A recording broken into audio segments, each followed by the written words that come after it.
తెలంగాణలో PRC, EHS అంశాలపై ఉద్యోగులు, పెన్షనర్లలో కొనసాగుతున్న అనిశ్చితి ఇప్పుడు మరింత చర్చనీయాంశంగా మారింది. రాష్ట్ర అవతరణ దినోత్సవం సందర్భంగా ప్రభుత్వం కీలక ప్రకటనలు చేయాలని Telangana retired gazetted officers association demand చేసింది. ముఖ్యంగా పీఆర్సీ నివేదిక, ఆరోగ్య కార్డుల అమలుపై స్పష్టత ఇవ్వాలని కోరుతుంది. రాష్ట్రంలో రెండో పీఆర్సీ అమలుపై ఉద్యోగులు, పెన్షనర్లు ఎన్నో ఆశలు పెట్టుకున్న సమయంలో ఇప్పటికీ అధికారిక ప్రకటన రాకపోవడం ఆందోళనకు దారితీస్తుంది.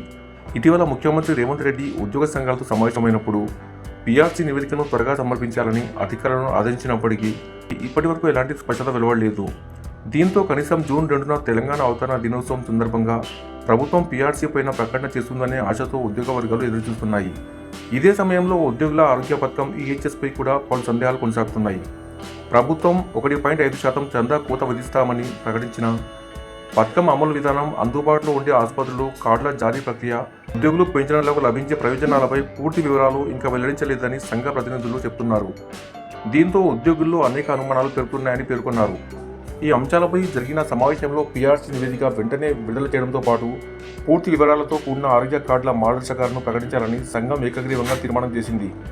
ఇటీవల ప్రభుత్వం జారీ చేసిన ఉత్తర్వులపై కూడా పెన్షనర్లలో అవగాహన లోపం ఉందని సంఘం అభిప్రాయపడింది. మొత్తంగా చూస్తే ఉద్యోగులు మరియు పెన్షనర్లు ప్రస్తుతం ప్రభుత్వ అధికారిక ప్రకటన కోసం ఆసక్తిగా ఎదురుచూస్తున్నారు. ముఖ్యంగా పీఆర్సీ, ఫిట్మెంట్, బకాయిల చెల్లింపులు, ఈహెచ్ఎస్ అమలు విధానంపై త్వరితగతిన స్పష్టత ఇవ్వాలని అన్ని వర్గాల నుంచి డిమాండ్లు వినిపిస్తున్నాయి.